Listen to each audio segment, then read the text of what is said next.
Underdog Daily with the Badge Bros, John and Nez hanging out. Black and Yellow Dog app, platform of the people, Underdog Fantasy. Big day on the platform just in general here. Nez was doing some dinger content earlier. We're going to do some dinger content later on that front. We also got all the returns contests up in the lobby, and then PGA starts tomorrow. So kind of last push for everybody getting into the PGA streets here. And then we cashed 2 dog bowl seats last night. The first of 24 seats last night were handed out there. We'll take a look at the winners there, take a look what was necessary to win yesterday evening. But man, this is all coming at us fast and furious because we get the dinger dropped. We get all this PGA stuff locking. We're going to have all this football stuff locking, and we got to cover it all, Nez. So, we still got to do our normal hoops thing as well. So frantic times around here. It is very frantic. It's a very busy time in the sports calendar, trying to keep up with everything. It's good. It's good though. It's a good time for sure. Yeah, man, absolutely. Great time right now. Most excitedly right now for us, I think selfishly, Dinger season starting right now. So I was thrilled to see the dinger drop on Monday. Instantly jumped in the streets there for the people. Saw you jump in the streets this morning here. Just macro, what do you feel right now? In terms of dinger, or yeah. What do you just feel, man? Like, I'm very unfamiliar. Yeah, likewise. Yeah, very, very unfamiliar. Like the most unfamiliar I think I've felt since the dinger has been in our lives. Mm-hmm. It's been in our lives for a while. So looking forward to our conversation tonight, and looking forward to further research as I look at these names and look at these prices and try to make sense of it. It's tough, man. Being like the NBA being so big in my life now just takes up so much brain power in just many areas, specifically naming 8th guys on MLB lineups. So that really was a sacrifice that I made, unfortunately, for my financials. But, I think, it's like riding a bike, though. As soon as you get back in there, as soon as you kind of refamiliarize yourself, understand why these guys are priced where they are, who the good players are, and why they are good picks, it's seamless after that. Mm-hmm. Yeah, it's all going to come back to us. It's all going to come back together. But yeah, it's going to take a couple nights on the StatCast and a couple nights on the roster resource page to get fully back up to snuff there. But excited nonetheless. Excited for the challenge here going forward. But as you said, NBA stuff there. But before we get to NBA, we gotta ask some pressing NFL questions here. I know the people want to hear about the experience. They want to know, obviously not the game you were looking and hoping for, but did you have yourself a decent time in the farewell to Mike Tomlin Bowl there? Yeah, no, it was not a fun game. Not a fun game. I mean, just you kind of thought that there was a chance, they had if there was any game that they could have won, it was that one. I mean, what was it? 4 turnovers, maybe even more than that the defense generated. Yeah. And just CJ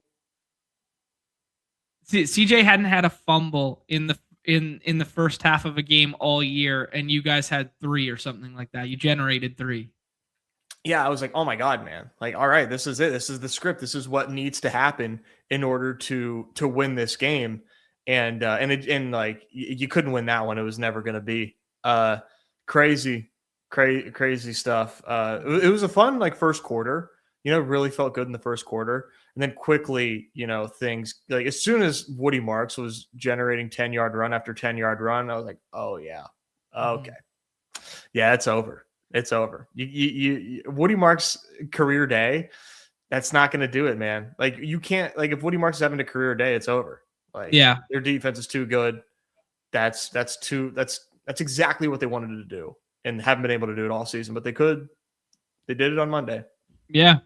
They squeezed the air out of the football in a decent way there, but they also put up big yardage, man. They put up 388 yards or something like that, right? Oh, and Christian Kirk has 144. Yeah, the old he turned into prime Keenan Allen out of nowhere. Yeah, I showed it yesterday on the show there, Nez, of the receiving yard leaders from the first week of the playoffs, and my God, was it a scroll the F down delight and just warmed my heart. It was like Kirk, Coker, Demarcus Robinson. Oh, it was a thing of beauty. Romeo Dobbs was on there. Oh, blessed. What a blessed week we had. Surely, guys, that will be needed in the Super Bowl.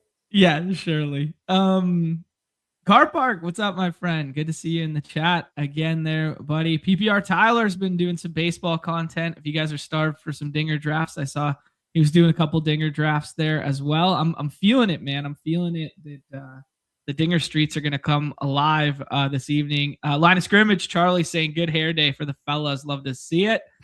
And Nez, what do you think about this? What do you think is going to happen here with the quarterback position for your squad now? I can't even begin to speculate. It's going to be a stopgap type of thing for sure. I don't think the future is coming next season. Malik Willis would make for a good stopgap, but it would also lead to further mediocrity. I mean, at some point, man, you got to I'm not familiar with the QB free agency landscape next year, but I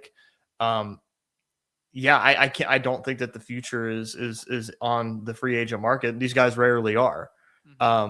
So I don't know, but I just saw that they are interviewing the passing game coordinator for the Rams.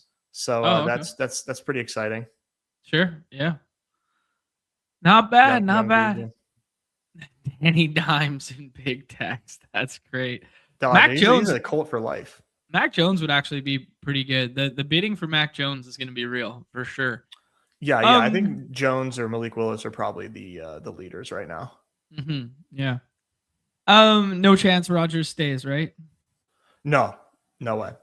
Yeah, I kind of agree with you there, but I don't know enough to know enough. Yeah. All right, dude. I just want to dive into last night, and then we will break off today. But little lay of the land, guys. Do me a favor, hit the like, subscribe, notification bell, all that fun stuff. If you're on the X machine, consider the old retweet and that sort of thing. Check out our friends over at Unabated here. We'll be walking through the beautiful interface in a half second. But yeah, we got a lot of stuff coming down the pipeline here this week. Off and on the clock is moving to Thursday. Because Pete's got some stuff. So we're going to do Off and on the Clock on Thursday this week at 3 p.m. So we'll be doing football tomorrow. It's also a dog bowl slate. So we're going to have to try and do something dog bowl NBA in the morning as well. And then this evening, we'll be hopping on with the Stacking Dingers guys. And we're going to be talking some dinger baseball there. So we're going to do basketball now. We're going to do baseball later. We're going to do football tomorrow. We're going to do NBA dog bowl tomorrow, and then we'll decompress and figure it out on Friday. Maybe we do a mitten or two, or maybe we just fucking chill. Who knows?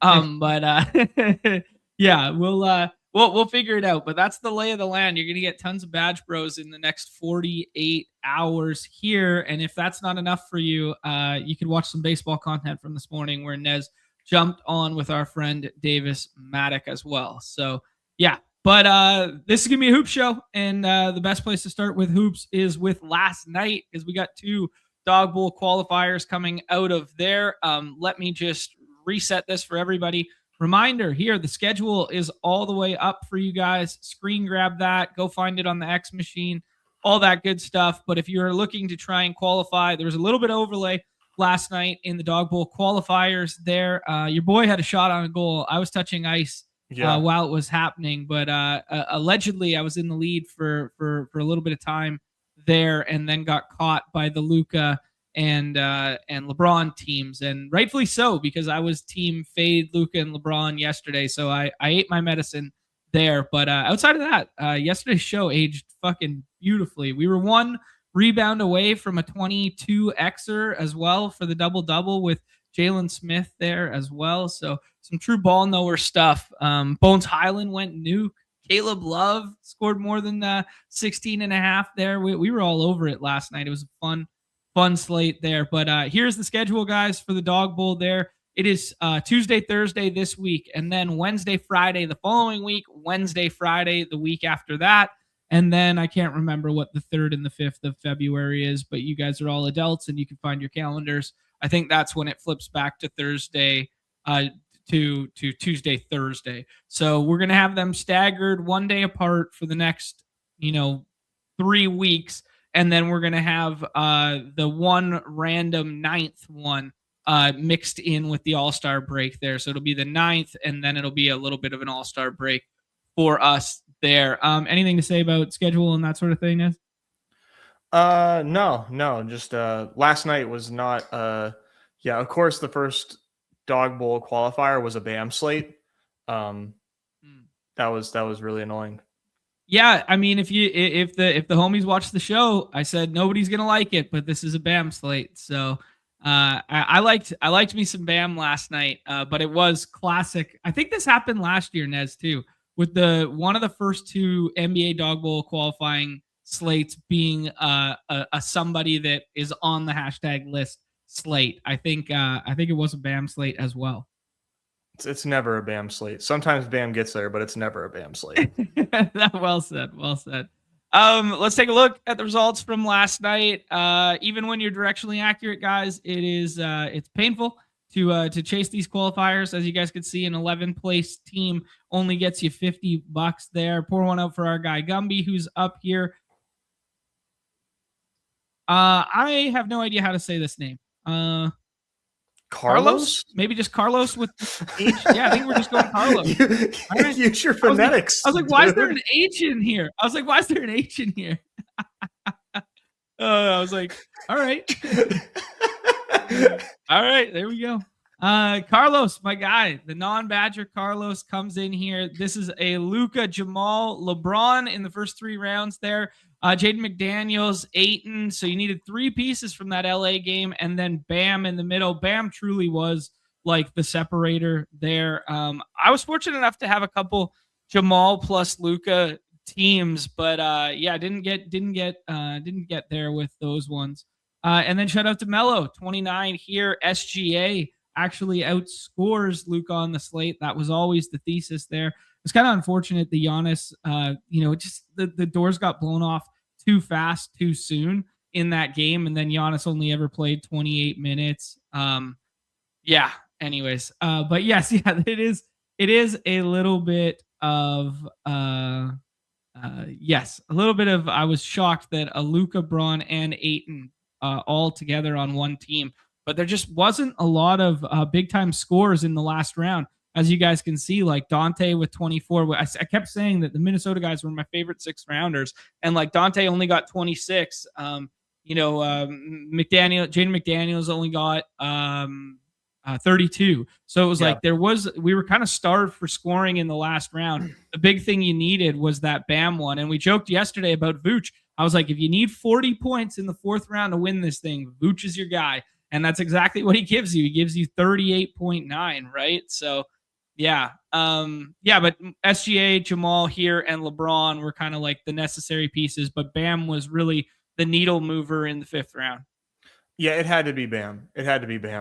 I was hoping Klingon could be that answer, but they got blown out, so he didn't do anything in that game. I had a team that was kind of climbing, and it was finishing like 80 something. It had Nah and LeBron and Klingon, and I needed like 100 from those 3 to get there, and then Klingon absolutely shit the bed, and did not get there. But yeah, mad unfortunate that the Minnesota guys didn't get home, man. That was an ultimate spot to take advantage of what I thought were not great projections, and the projections got home because they blew out the home team with Giannis on it. So that was really, really annoying, because that should have been an ultimate leverage spot against the people that were not having those guys ranked. Like, the people using projections were not drafting any Dante or any Jaden McDaniels. So for them to get home on that suck out really grinded my gears. Yeah. I kind of agree with you there, dude. Like, Randall was my highest owned. Dude, he had on 40 the in the first half. Did you know that? Yeah, I did. Yeah. And he also stayed in like longer than the rest of them because he played with like 4 of the backups for a little bit, but he still only played like 29 minutes or something. Yeah. Crazy. Yeah. Yeah, my best team here was a Sangoon Jamal team. The Trey Murphy was kind of like the killer there. I also took the Fox chalk like a fucking idiot on this team for some reason. I bet you this is my only Fox share, to be honest. It's funny how that works out, but I guess I did it because I wasn't doing LeBron either, and then I get LeBron on it, so I was like, well, may as well put Fox with it as well. So Yeah. yeah, funny how that works. Anyways, pour one out for our guy Gumby. Directionally accurate here. SGA. Well, that's a pretty good team, man. Yeah, it was just that J-Dub score was just gross in the middle there. That's unfortunate. But Never J-Dub, hey, man. if Gumby watched the show, man, I said don't draft anyone from that game other than SGA, and that was my thing. I tried to stick to. I thought Wemby was a good pick. Yeah, I thought it was okay, but I just didn't see the minute ceiling, and I was like, I'd rather play. He just got put in the starting lineup. Yeah, but that doesn't imply ceiling because they still capped him at 27. I thought 30 was in the range. Yeah. Yeah, a guy that can sleepwalk into 2 fantasy points per minute. That's true. Yeah, he can't sleepwalk to 2 fantasy points per minute, especially eating Chet's lunch, right? Yeah. Yeah. Yeah, I feel this, Nick. Like these were 2 of my highest owned too. Like the KPJ Randall minis we're gonna smash in a big way there. Like, yeah, I really liked that. Like the Randall, the Nas Reed, and then getting to like the scroll versions here. KPJ's up here. Klingin, yeah, fell flat. I still played Wemby. You're right. Mm-hmm. Only 16%. Just as much BAM as SGA. Love to see it. Nice. Anyways, let's move on. Shout out to Mello. Shout out to Carlos there. Look forward to hanging out. If you guys are happen to be in the chat or on the X machine or happen to know about us in any regard, say what up before we go to the big party in LA there. Yeah, excited to see what they have in store for us there. Nez, I've done 15 drafts thus far. How many have you done today, my friend? 100. Guys in early and maxing early. Yeah, I was in pretty early. I did like 50 as I went to bed. Okay. I'm at 105 actually. Thoughts, feelings, concerns? Yeah, really screwed by the Laurie Q tag or doubtful tag. I had a ton of Laurie to start the day. Loved that spot for him. So that was a shame. I was under the field on Keontae at that time too, which was a bummer, but I'm like correcting that very, very strongly. I have the most percentage of a player through 100 drafts than I've ever had ever in a hoop slate. Okay, let me guess here. Give me like a ADP range before I guess. 6th round. Yeah, okay, that makes sense. 6th round.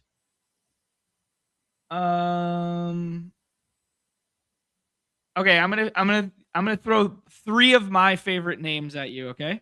All right. Aaron Gordon, Nick Claxton, and Colin Murray Boyles. No, 0 for 3. Okay, what do you got? Zoobs. Oh, okay. Yeah, I didn't really think of him as a 6th rounder in my mind. I thought he's pushed up a bit, no? He still goes in the 6th round, but he projects a player 23. Yeah, still 32 there. Yeah, we like that SAR matchup. He's got the Q tag, both him and Kawhi with the Q tag here. Yeah, he does seem legitimately banged up, so there's some concern, but and there's also concern that if he does not go, he gets a really late out tag, so you're waiting for a while to get that swap, and really hoping that Kawhi also doesn't get the out tag, so that way you get the swap priority. But if he does go, man, I think he's like undervalued by like 3 rounds. Yeah, sure. Yeah, I mean, we like the SAR spot. We like him in general. They're 12-point favorites at home. Yeah, I think he's player 23 with an injury doc. Right. You know what I mean? Like Sure, yeah. without that doc, he's even better of a rank projection. Yeah, cool. Yeah, checks out to me. Yeah, but you did say it there, right? Like it is the only 10:30 game on the slate. So if they hold their cards close to the vest past the last window of time there, like the only game you can swap into is that game. And it's not a very like overly exciting game to swap into, right? Like you're gonna be Could be, looking but at like probably not. some Splash Mountain or Jordan It's Miller. Collins for me. Yeah, John Collins. Yeah. Yeah. That's who I would want. Yeah. Collins had a nice one 2 games ago, but it was like on the back of 8 stocks. Right. Yeah, 8 stocks. But yeah, you could get some big time minutes out of John Collins as the swap. Yeah, it's not bad. So yeah, I slowed down on him big time because it was just like automatic for me for a while. So now I'm only at 60%. Yeah, some other good ones in the chat here for potential guesses there. Like Hart came back and played like full. He played like 30 minutes. Yeah, that one's pretty good. Eggers said PJ just because, well, we know how much you like. Okay, I do, but I don't think PJ's going tonight. I don't think he's full if he does. I mean, they've done the staggered progression with him, so like there's a chance he plays tonight. I'll say that because it is front end back to back though. We'll talk about that dynamic in a second, but like PJ has been the staggered doubtful out tag, doubtful Q, and now it's kind of like they're pushing him into playing, right? Yeah, it's I guess we'll see, but I my understanding was that he wasn't gonna play. Okay. That's what I thought. Like okay, cool. when like on Monday, so like on Monday, they played the Nets, and Jason Kidd said hopefully he's back in a week. Okay. Yeah, sure. Yeah. Either way, I don't think he's playable, but yeah, it impacts how you feel about Najee basically. Yeah, Najee's projections impacted by that Q tag. Yeah, big time. Negatively. Yeah, for sure. Yeah, because Najee was basically my favorite play on the slate on Monday there. So then that one aged quite well. Yeah. Keyshawn George, that's kind of a sneaky swap as well too. Like, they've removed bodies from that rotation. We'll talk about that game in a bit. Nick's saying that Zoobs actually got hurt and rested the entire fourth with an ankle. Yeah, but the fact that he didn't get ruled out, I don't know. Yeah, I'm hanging on to hope. Sounds good. I feel better about it for your sake right now that we looked at like some of the swap options that aren't like crazy. Yeah, you just yeah. We'll see. Yeah. All right, dude. We could talk about some of the other leans on the slate, but I think we can get there as we go. Like, obviously, the Lowry doubtful tag, directly impacts the stuff that you were talking about earlier with the Keyshawn George, because that's kind of like fantasy game of the night, kind of like we talked about yesterday with the Bucks and T-Wolves. This one is Utah and Chicago today. That's why they're both on the cover. Jamal gets the Q tag for the second day in a row. That game is nationally televised. That is the ESPN game this evening. So say with that what you will. But he played last night, played through the Q tag, and played very, very well, as he has been doing. We've talked about how the potentials are just off the chart with no Joker. And then all the probable tags are in the other ESPN game of the night, that Cleveland versus 76ers game there. So you got Paul George with the probable tag, which he played through last time after being a late Q tag and a late scratch. And then you get Joel Embiid, who played through the probable tag last time as well on the second night of a back-to-back. So yeah, that's kind of like the macro lay of the land. I guess the IQ downgrade as well. So IQ didn't have a designation. Then he gets hit with a midday Q. Those are never good there. So awesome. We can talk about the wrinkles and dynamics of that. I was taking a lot of Colin Murray Boyles in the last round. I'm not going to lie. Just the coupling of that Q tag and the minutes have been so strong. And Sandro has the Q tag as well. I thought it was sneaky as all hell, and no projection model is going to tell you to do it. So, yep. Yeah. Anyways, we'll talk through it all here unless there's anything else on the macro you want to talk about, Nez. No, we can just get right into it. Okay. Be mindful, guys. First thing on the slate here as we go over to the beautiful Unabated interface is that there is like 5 designated swap windows tonight: 7 o'clock, 8 o'clock, 9:30, 10, 10:30. Like all of these windows. So if you're gonna have to be constantly updating your rankings, because if you get the Jamal news late, you're only gonna have 3 games to swap to. If you get the Clippers news late, you're only going to have 1 game to swap to. The only news we're going to get prior to tip is probably going to be the probable tags on the Sixers, but who the fuck knows? They hold those, they clutch their pearls to even after lock sometimes with those guys. And then the IQ one with the Raptors. So just be cognizant of this with the swap dynamics this evening. And reminder, if you get someone ruled out at like the 7:30, aka the 10:30 game, but it happens at like 4:58, that swap takes place in the 5 o'clock window on our site. It doesn't take place there. So just reminder that you guys are going to have to be on it this evening, waiting on those and have your push notifications going. Anyways, Raptors and Pacers first up here, a 221.5, 2 by way of the Raptors there. That aforementioned Q tag on IQ that just came down with back spasms there. But they're also missing a bunch of bodies here. No Jakob Pertl, no RJ Barrett, as well. No Jacoby Walter. And then they got a Q tag on Sandro as well. Mamo Kuzvili, whatever. I always fuck it up. Yeah, so they're quite thin at 5 this evening, which means we could see a little bit of Scotty at the 5 here. The Pacers have done some small ball stuff where they played Siakam at the 5 recently. Jay Huff is also not like a true 5, so you can get away with, doing some Jay Huff stuff there. But yeah, this could be a little bit of a small ball game here. It was leading me to really liking Scotty more than everybody else was at ADP.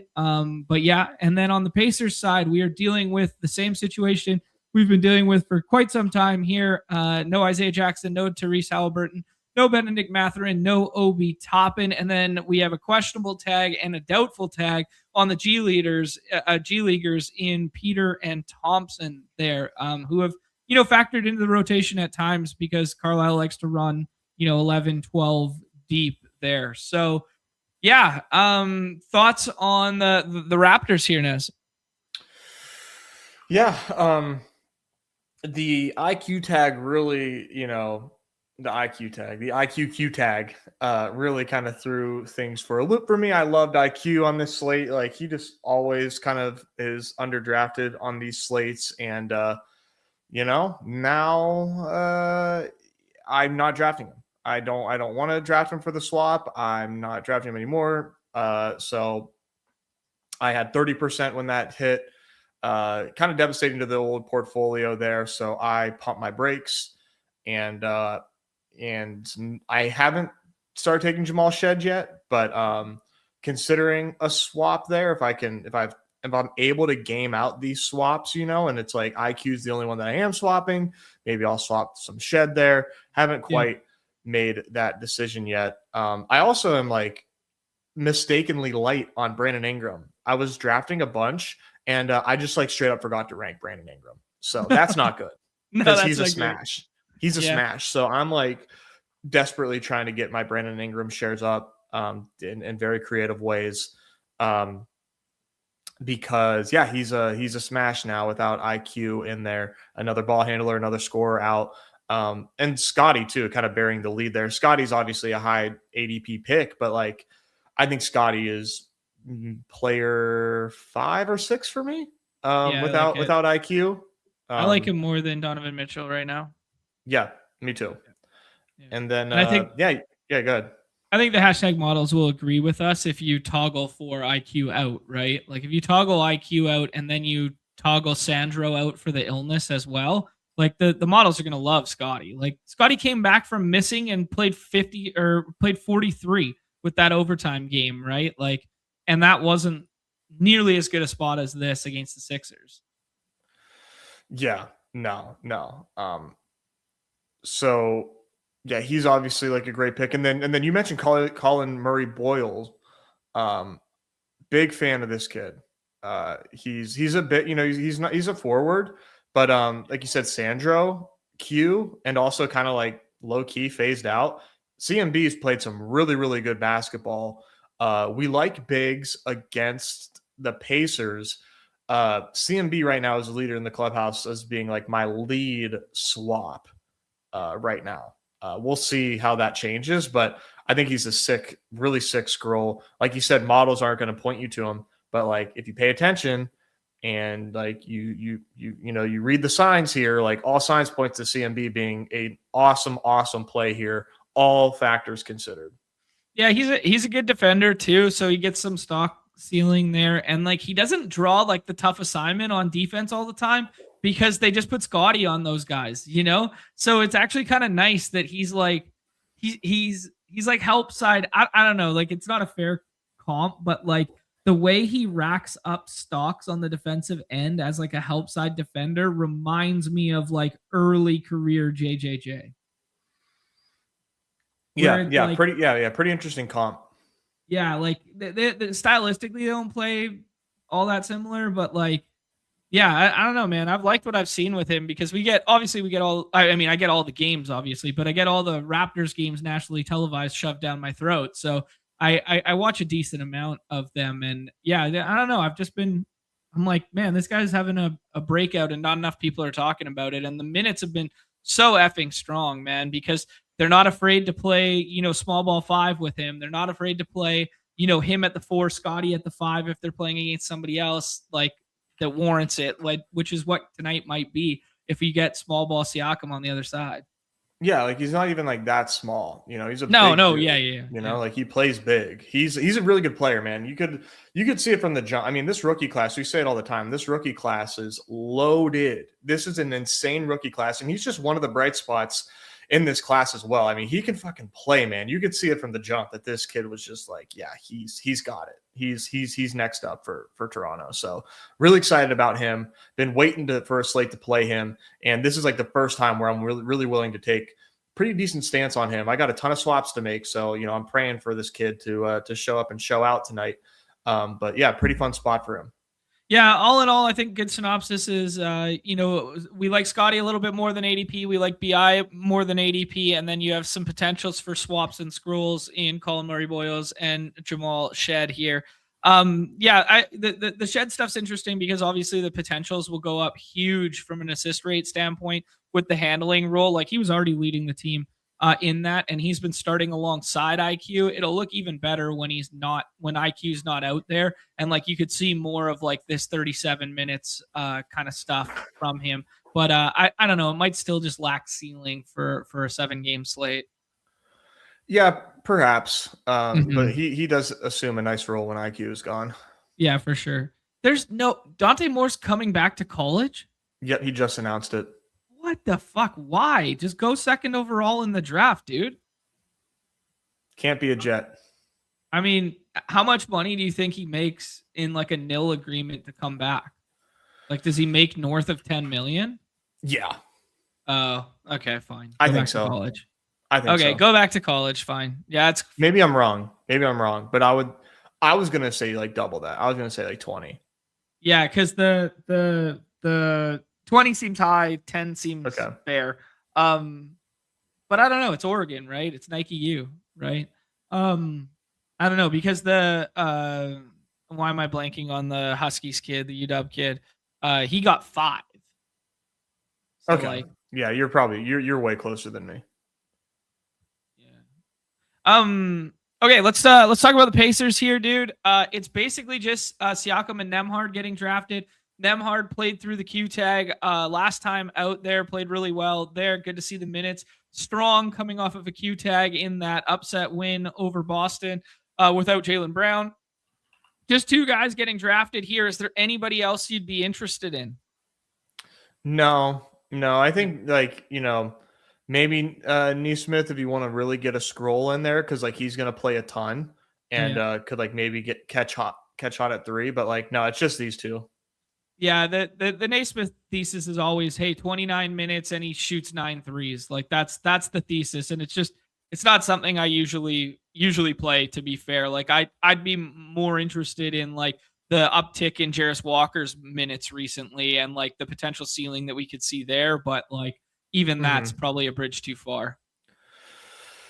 Yeah, I mean, yeah, for me it is. Yeah. Do you like either of these guys?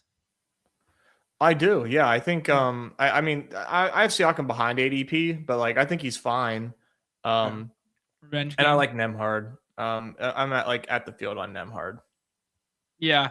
Siakam feels similar to like the Vooch last night, where it's like, hey, if you need 42 fantasy points in the third round, boy, do I have a guy for you. But if it's a higher scoring slate than that, and you need like 50 plus from every position, then all of a sudden it's like it's not the spot. But yeah, a little bit of a revenge spot here. I don't know if he gets Scotty. I imagine he gets Scotty. But I don't know. Either way, the Raptors are pretty good in transition. They're pretty good long defenders. Then their defense doesn't get enough credit, to be honest.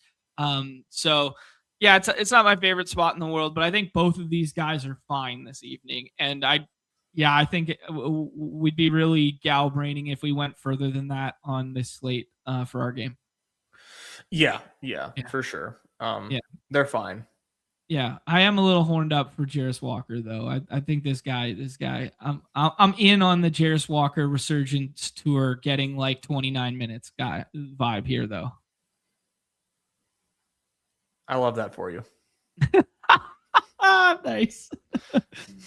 First in the nationally televised games on ESPN, the Sixers and the Cavs here. 235.5 is the second highest total on the slate.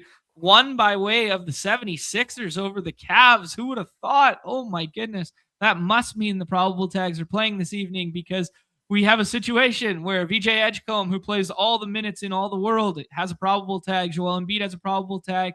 Kelly Oubre, who has joined the starting lineup again there and played through the probable tag last time out. He's been playing like north of 30 now, which is good to see. And then Paul George has a probable tag.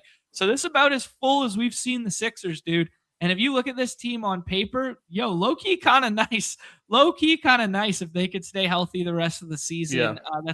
That's a big if there. But man, this rotation's gotten way tighter. They have tons of bodies, but this rotation's gotten way tighter. And like there's like 7 guys playing 30 minutes here. Yeah, thoughts on I guess I'll read out the Cavs stuff first there. No Dean Wade yet again, and no Max Strus. The G Leaguers listed out as well there. So they're going to be pretty full, and we basically only draft 4 of them on any given night. Let's jump over here and let's have the conversation about the Sixers first. Yeah, like you said, they're really healthy, but still like pretty condensed. I got Maxey over Embiid. Okay. Yeah. Projections have them like neck and neck. ADP has Embiid ahead, but like I just like don't really know why, because Maxey just outscores Embiid every single slate. So I'm just gonna take Maxey. I'm gonna roll with what's been taking place, and take Maxey over Embiid. But I like them both, obviously. I think this is going to be a really fun game here. Edgecombe is at like a pretty like palatable price. I have like 14% of Edgecombe, which is like where I'd like to be on him. Getting him in the 6th round sometimes. It doesn't project well evergreen, but this dude plays a million minutes and gets stocks. So just time and time again gets there, but he's regressed in his last few games, but I still like him as a play. And then like Paul George is a fine play, like he's clickable, but I'm not clicking him. Okay. Like you can, but I haven't. Yeah, I'm fine with it in the last round. But yeah, I agree with you on the Maxey over Embiid stance. Like we haven't seen full-fledged ceiling from Embiid, and the spot where you find ceiling is probably not against some combination of Mobley and Allen switching on and off in him. I mean Maxey just, I don't know, man. This is where I just use like the bro science model, where it's just like Maxey outscores them every single game they've played together this year. Yeah, like why am I drafting Embiid ahead? Like we're just wish casting that Embiid he lines up with historical rates. Like I don't know, man. Like maybe Embiid's just not that guy anymore. Like he looks okay out there, but like he still doesn't move very well. Like he's kind of like laboring and whatever. Yeah, it's like pretty obviously Maxi's team. So Right. yeah, I'm gonna take Maxi in the better with the better matchups here Mhm. and the better historicals in the season that we were drafting in. Yeah. I think Cleveland's like number 1 in pick and roll defense too. Like Interesting.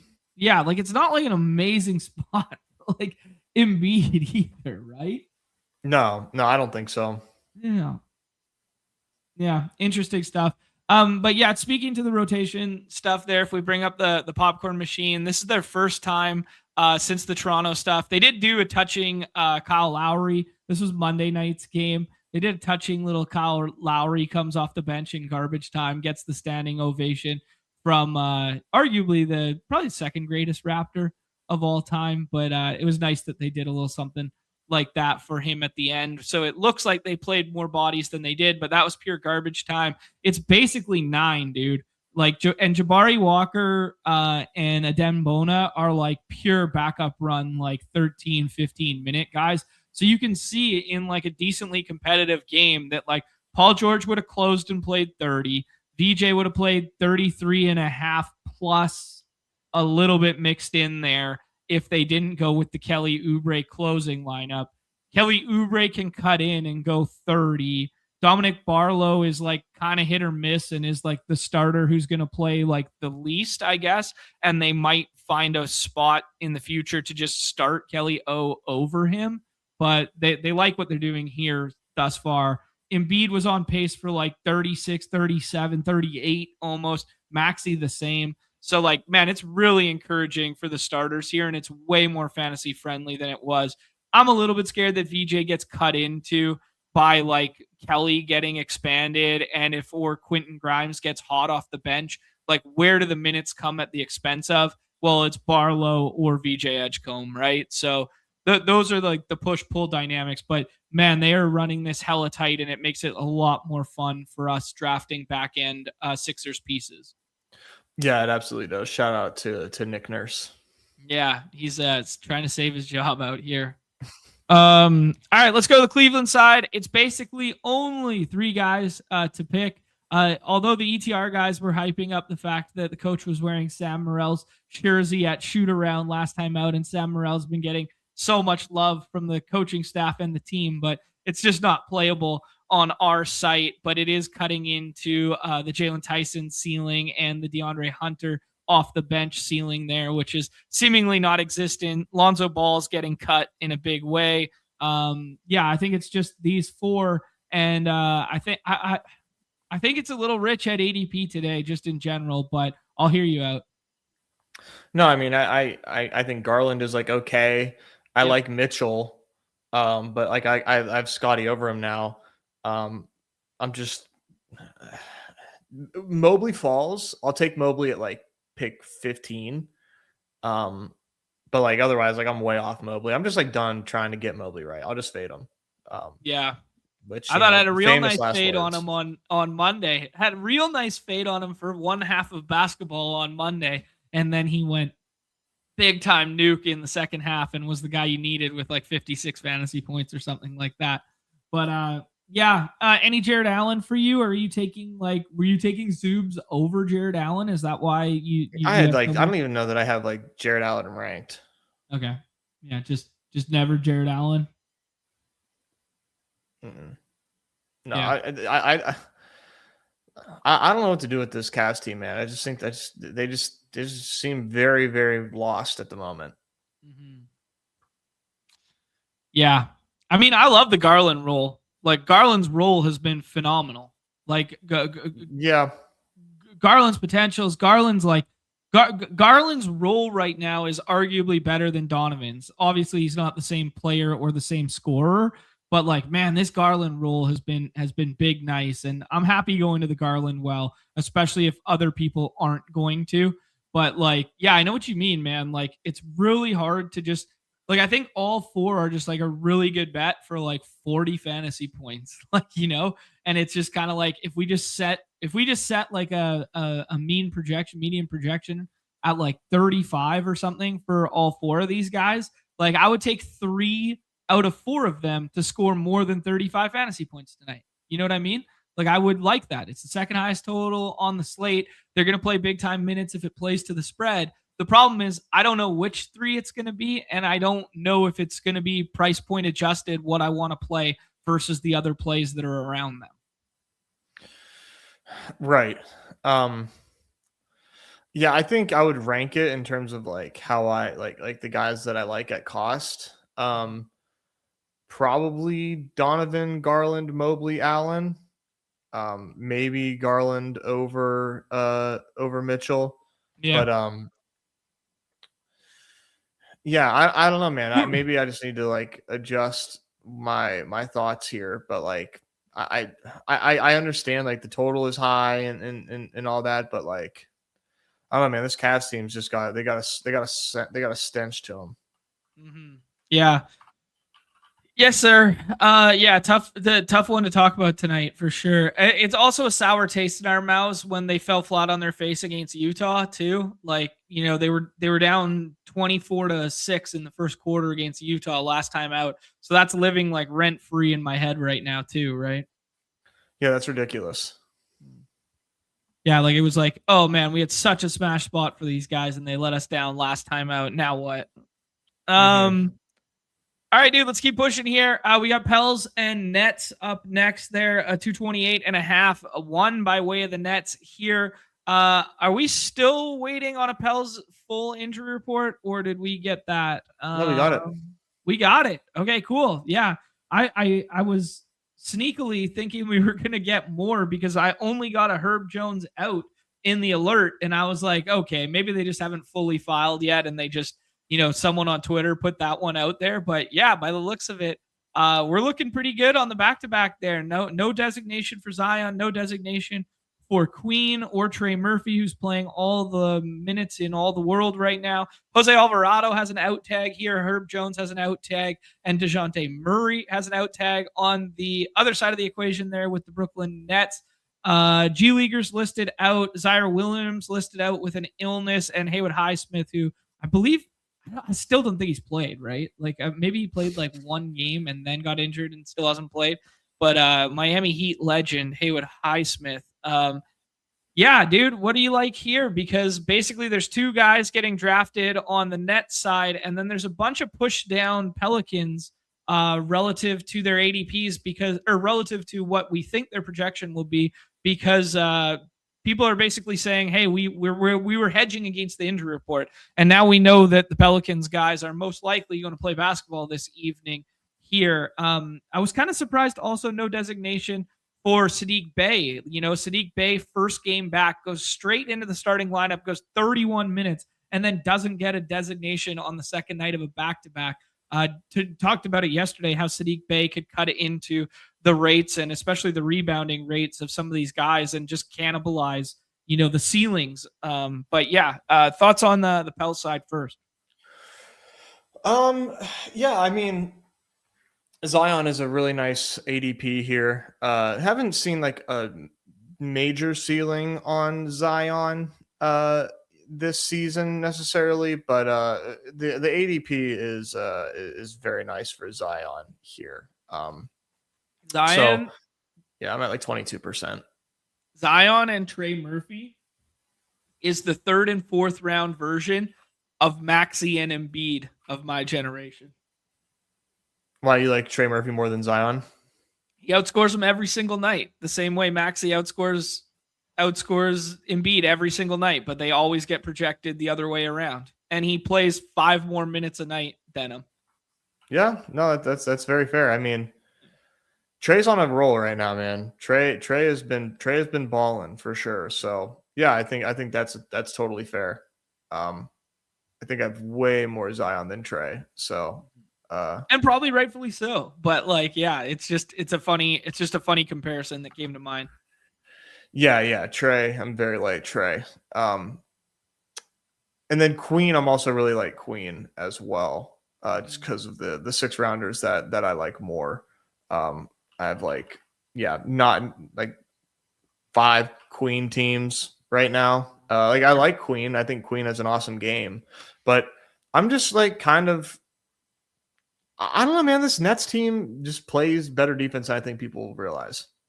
Yeah, it might be some of the big factor there. Mm-hmm.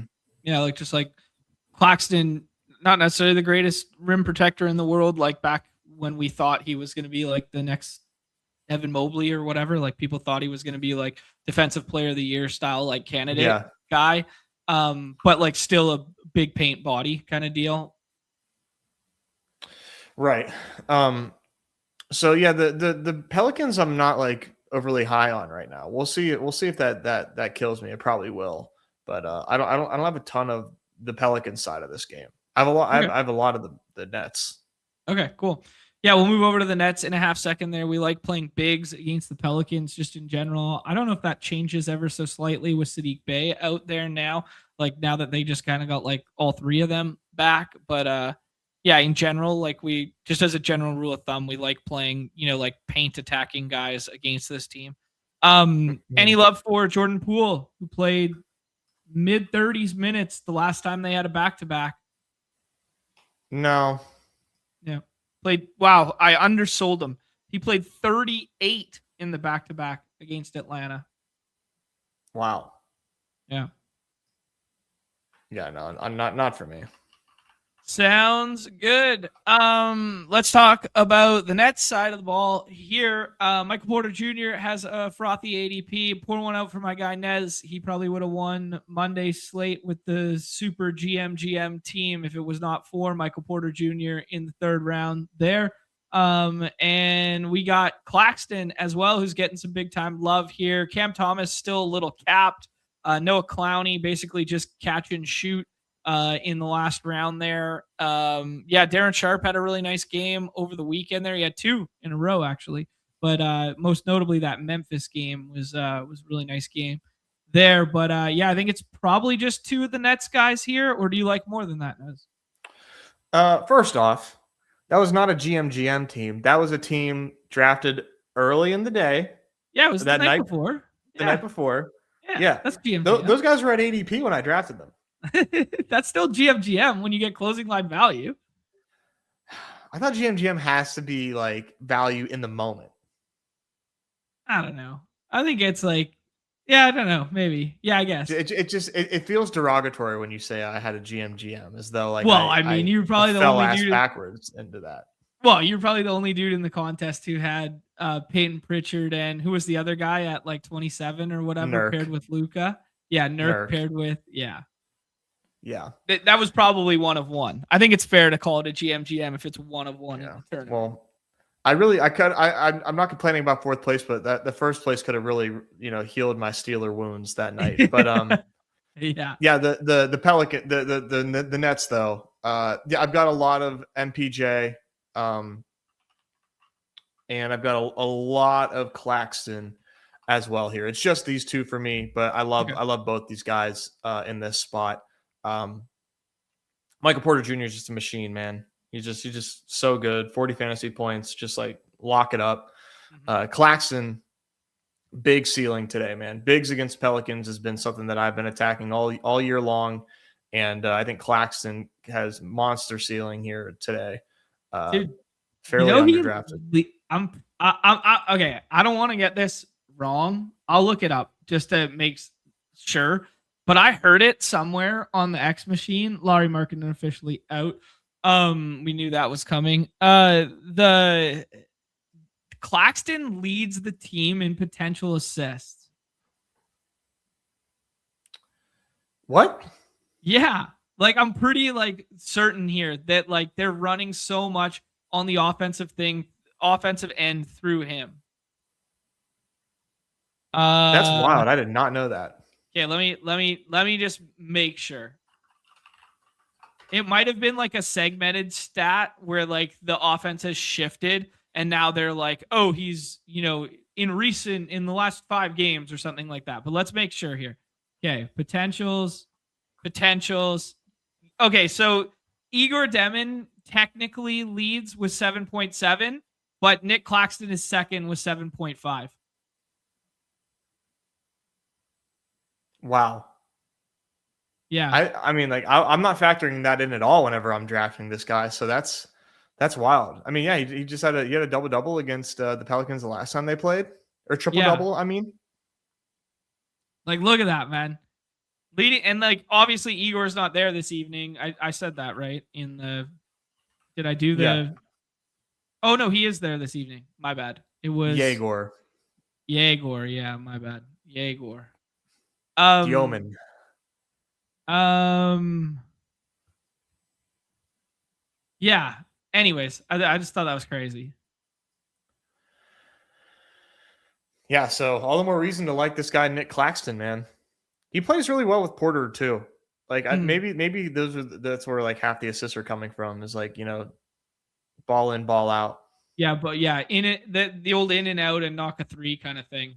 What we're expecting Cam Johnson to do some of this season. Right. One day when he's allowed to play basketball. Everything else was is a bridge too far with the Nets. For me, yeah. While they look like this, yeah. Okay.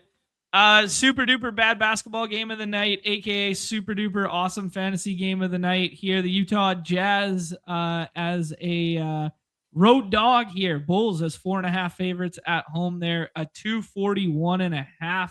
Here, we just officially got the Lauri Markkanen out. He was downgraded with the Q tag to the D tag to the out tag.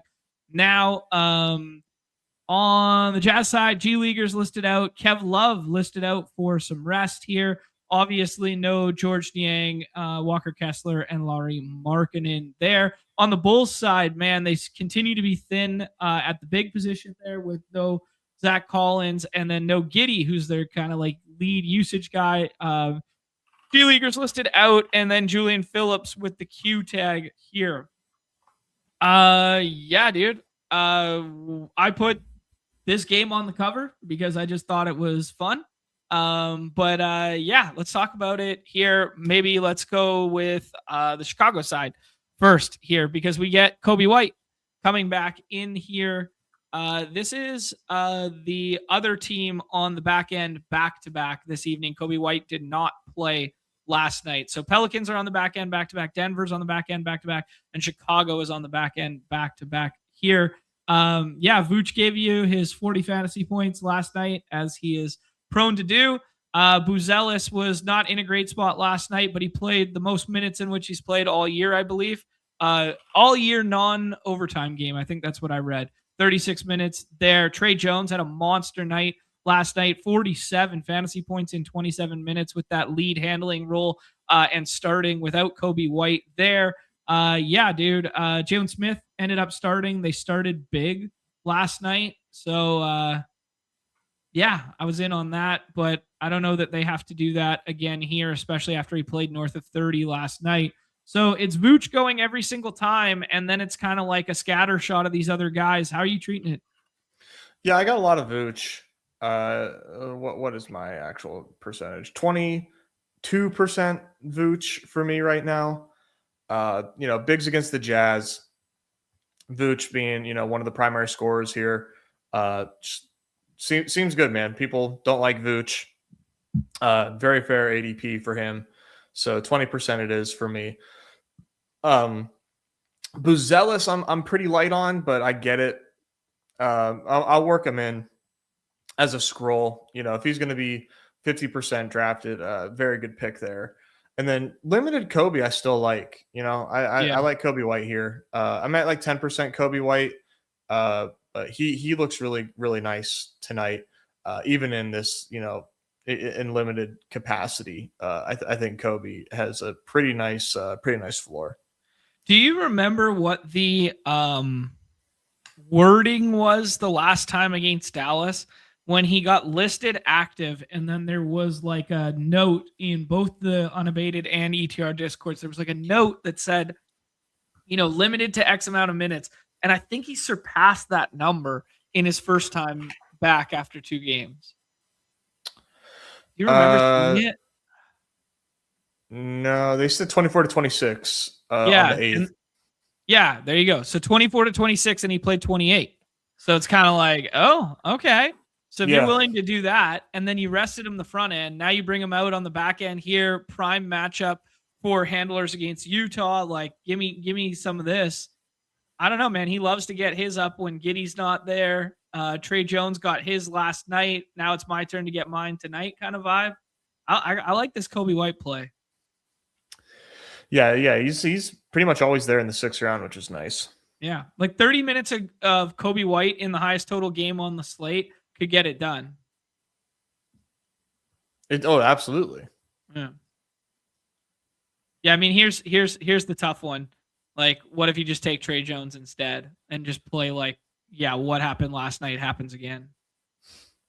He's cool, but like Kobe just like completely, completely caps him.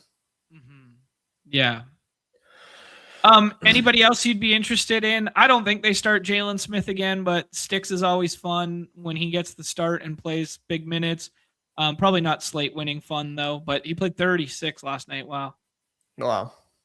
Yeah, no, nothing else for me outside of these three. I have one Trey Jones share. Okay. Yeah. This is funny. Rocket sauce. This is a bridge too far for me right now. But the Kobe over Vooch is the Maxi over Embiid on steroids. That's a pretty good one. That's funny. That's a good one. Good rep. Good rep. Let's move to the Utah side here, dude. People are gonna have the Nurk / keynote at more palatable price tags from earlier in the day there when Laurie was a part of the player pool. Now that he is ruled out, and these guys are going to push up in a decent way and probably both be staples of the second round there. Will you continue to draft them? Yeah, for sure. I'm not worried about combos at all on today's slate. Sure. Yeah. Anybody else that you would be interested on Utah? Because basically outside of that, everything else is going to be scroll the F down E. Bryce Sensabaugh continues to play big minutes, whether he starts or comes off the bench there. These 29s, 30s there. They started Svi last time. They also started Kobe Williams like out of nowhere.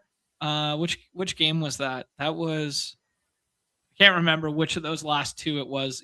My mind thinks it must be because the day he played 32, but I don't think it was. I think it was the Cleveland game where he wound up starting there. Collier's like really hit or miss off the bench. Ace Bailey's minutes are just not there yet.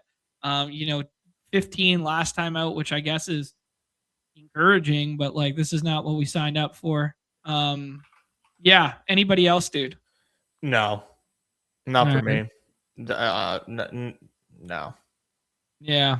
Like I want to get excited about like Isaiah Collier playing like 28 minutes off the bench or whatever, getting this like 34 run that he got against the Hornets, but it's just like it's so peaks and valleys and you just have no idea when it's coming. Like this Utah team's been like this forever. Yeah, I mean if it was Keontae out, absolutely jam Collier, but like not with Markkanen out. No. So I'm banking on a huge game from Keontae and Nurk here. I've got Keontae over Nurk if you want to talk another Maxi Embiid situation here. Yeah, I'm fine with that. I like that. I respect that. Yeah, so I'm at like 13% Nurk. He's really expensive, but it's an insanely good spot. Mm-hmm. But he's just very, very pricey. Yeah, the box scores have been big time pretty for him too. Yeah, he's had some awesome matchups when he's been active. Yeah. Okay, cool. That's about it. Yeah, the Cody Williams was a -60, a league worst this season, -60 in that Hornets matchup where they got, punched in the mouth from the get-go there. That I think it was on Sunday where they were down like 70-20 something at half. They were down like almost 50. And then they come back and started him like the next game. Like, I don't know, to get his like confidence back or something. Will Hardy just does some crazy shit with his rotation, man. Yeah, I don't understand it. Also, Cody Williams is very bad. League worst ever, not just this season. League worst ever. Wow, that's crazy. League worst ever in a game. That's crazy. Holy.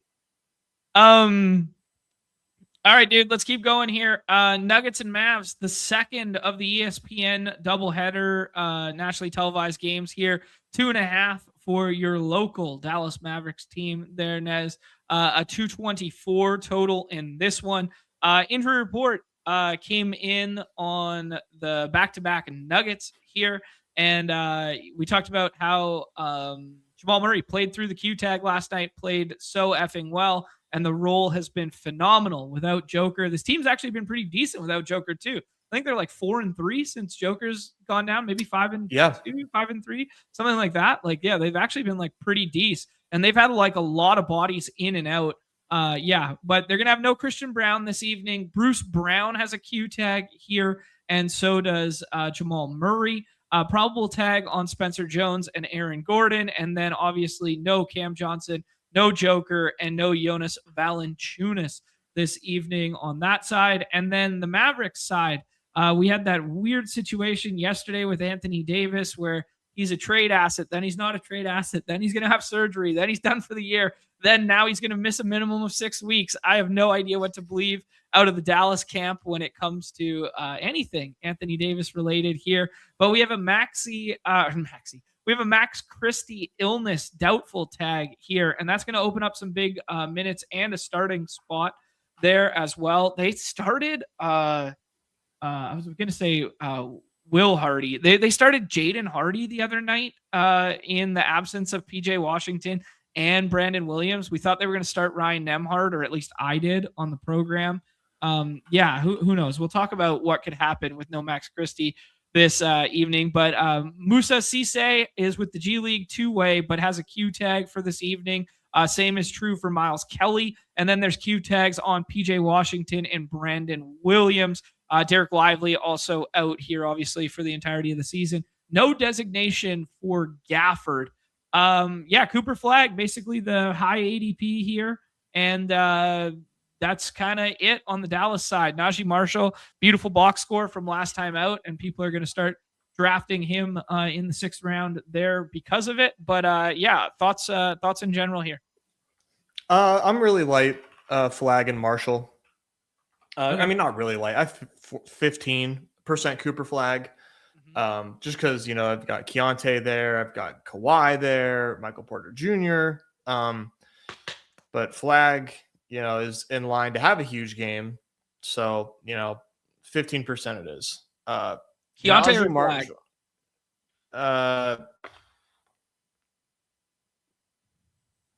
I think Keontae. Yeah. Yeah, Najee Marshall, I just don't think is going to get there if Gafford plays. And PJ could play. I don't think he plays, but he could play. So I don't think Najee Marshall is a great pick. Yeah, I agree with you. I'm not in love with the Najee stuff tonight. And then Cooper Flag being like less of point Cooper Flag and like less ball handling if Brandon Williams is in. And Magikarp, resident NBA expert around here, says Brandon Williams is back this evening per his Insta account. So that's some ball knowing deep down the rabbit hole there. Probably still not playable on our site. I mean, it's probably 28 minutes. It's lead handling, but it's just kind of more cannibalizing to the scoring upside and scoring / handling ceiling of Flag and Najee. But they could still get there. Denver's defense was really, really bad when Joker was first out, and then now it's kind of like stabilizing and like not as bad, but it's still like pretty bad, like bottom third NBA style right now. But a lot of moving pieces on the other side that could change that up and make this a really palatable matchup for Cooper Flag. But yeah, anything else? Anyone else here, dude? Like, who do you think draws in for Max Christie? What are we looking at here? Flag, Gafford, Brandon Williams, Najee Nembhard? Question mark. Yeah, I mean, Nembhard and Brandon Williams would be kind of like redundant, I think. I don't know, maybe non-zero chance. Nembhard's like a 1. Yeah, Brandon Williams too. Yeah, and then Flag, Marshall, Gafford. I feel like that makes sense. Yeah. I don't him or think Klay Thompson. I don't think they put Williams and Nembhard together. No. I don't know. Maybe they go. I don't know. This is a long-winded Galbrain way of thinking. Jaden Hardy might start again, but I doubt it. I doubt it as well. Yeah. Anyways, you could also start Klay, but I think they just like him off the bench.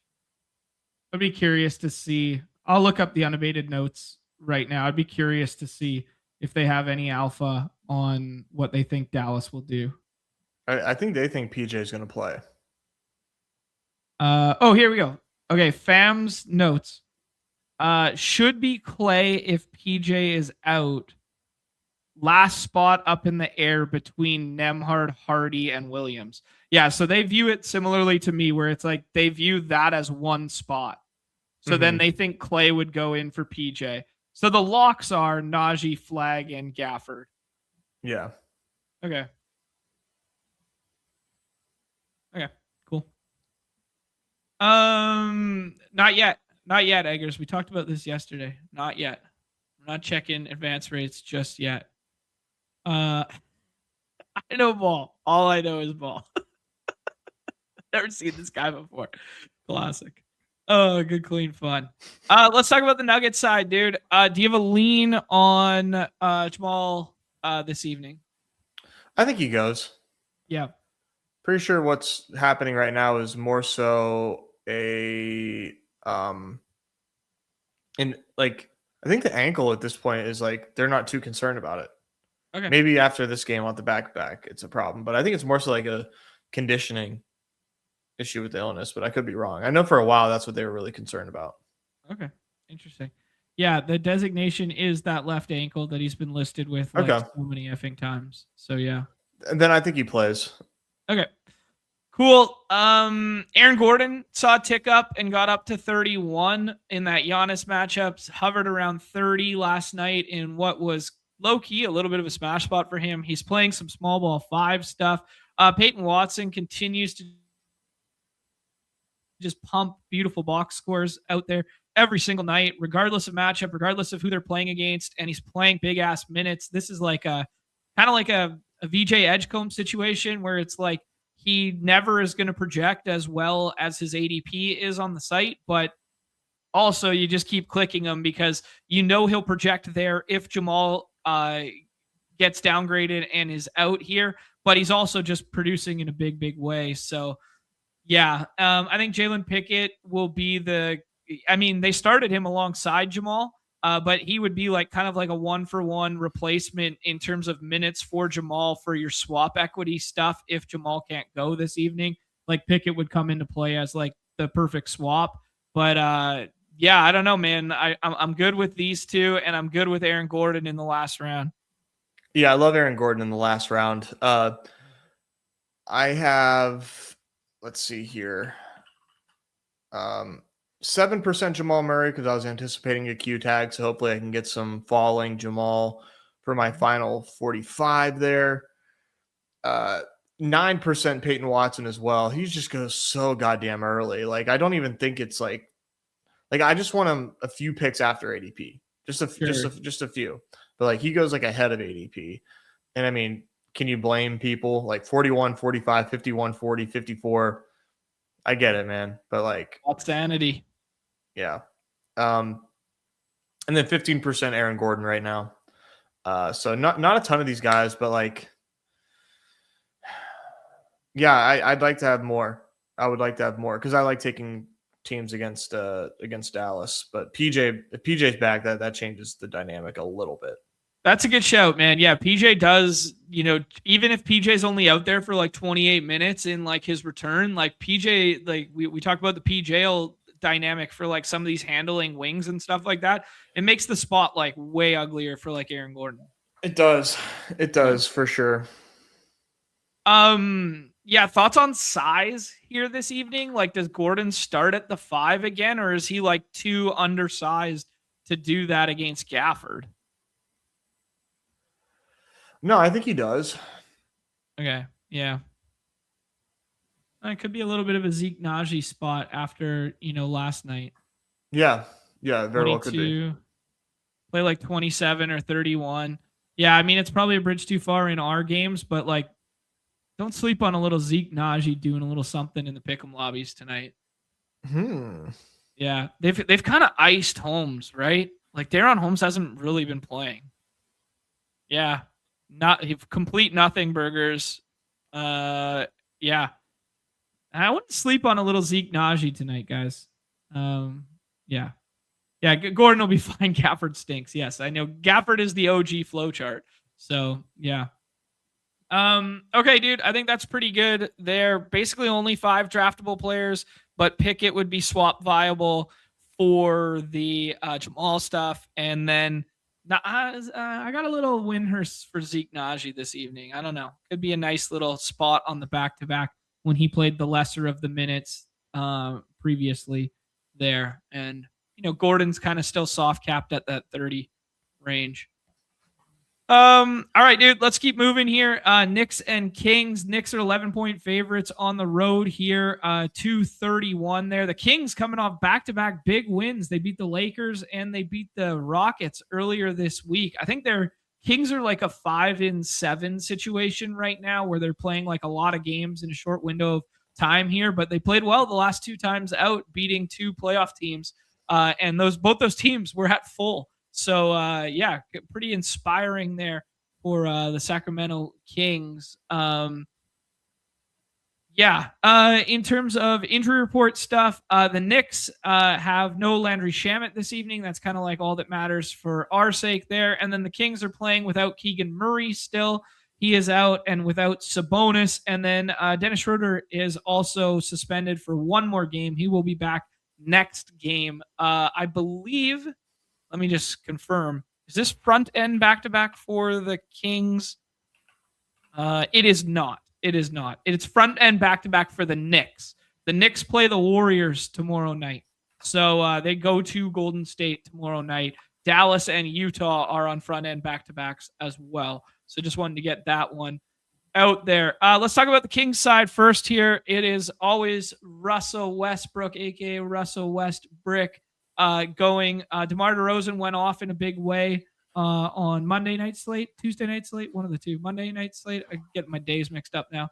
Monday night slate. Malik Monk has rejoined our lives in the rotation here. I shouted him out as a scroll the F down, and nobody believed me on Monday's slate, and he puts up 40 fantasy points, 30 real-life basketball points. He is back in our lives, guys. Precious Achiuwa continues to play insane amounts of minutes for Precious Achiuwa, but the coaching staff loves him. I mean, I think it's kind of just Westbrook, DeRozan, and then if you wanted to sprinkle LaVine in the last round, I think it's fine. But yeah, I outside of that, man, I don't really know who to click on here, but I am just making note of what I've been seeing recently, and I don't know if they're showcasing Malik Monk to trade, but yeah. Yeah, they very well could be, right? I mean, it's a free opportunity to with Schroeder suspended. It wouldn't surprise me. Right now, I just jam Russ and DeRozan. I have a lot of both those guys, 23 and 24% of each of them. 24 DeRozan, 23 Russ. Just liking the spot against the Knicks for these guys who just play a ton of minutes and do a lot of everything right now for this Kings team. Mm-hmm. So I think that they're trying to light the beam again, man. They're on a bit of a heater, like you said. Try to light the beam again. I like that. Oh, shout out to our guy AMAC who's got the beam on him still. That's a fucking deep cut. That's a deep cut for the community there, if you could put that one together. Yeah. NFN saying it's a DeMar night out here. Okay. Anybody else other than those two? Not for me. No, I mean, like, LaVine's a scroll. LaVine is scroll worthy, but I haven't gotten to LaVine or Monk. Yeah, LaVine's like one of those guys who's always going to project in that like back end 30 tier. But yeah, I don't know. This Monk stuff's interesting here. Well, the good and bad news is that Zubox just got rolled out. Yeah. I was afraid for your sake that was going to take place, but at least you now get swaps to the entirety of the player pool. Yep. Yeah. Oh, well. We Jamal had falling fun. like crazy in rooms right now. Wow. Okay. I'd be eating that value up. Who? Eating that. Jamal. Oh, wow. Yeah. Well, too bad we're doing a show. Yeah. Okay, cool. Yeah. Any love for like Maxime Renel or something like that, where they got to use big bodies tonight and he's got to play 30 minutes against Mitch Robb or something? I liked Reyno, but they clearly just prefer Precious right now. So Yeah. yeah, no. Okay, cool. Knicks got Josh Hart back, and then they ran super tight. Evergreen Knicks stuff, basically, with no Landry Shamet this evening.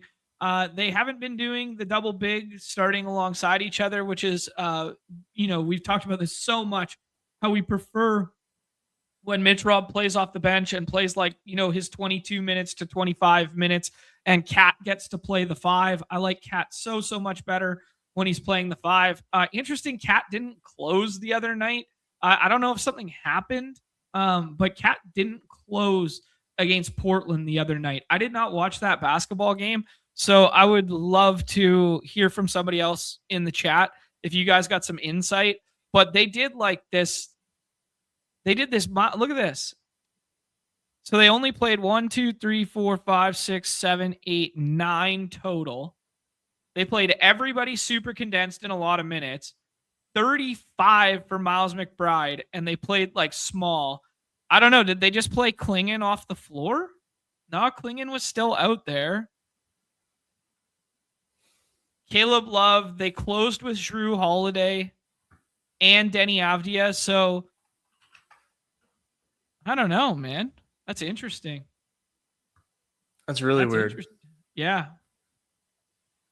Huh. And is that Monday or Sunday? 2 fouls. Sunday. 3 fouls.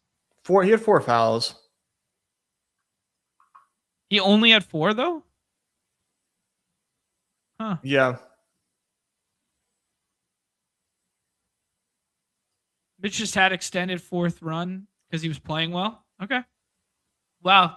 I didn't know you could play Cat off the floor like that. Okay. I get it. Interesting stuff.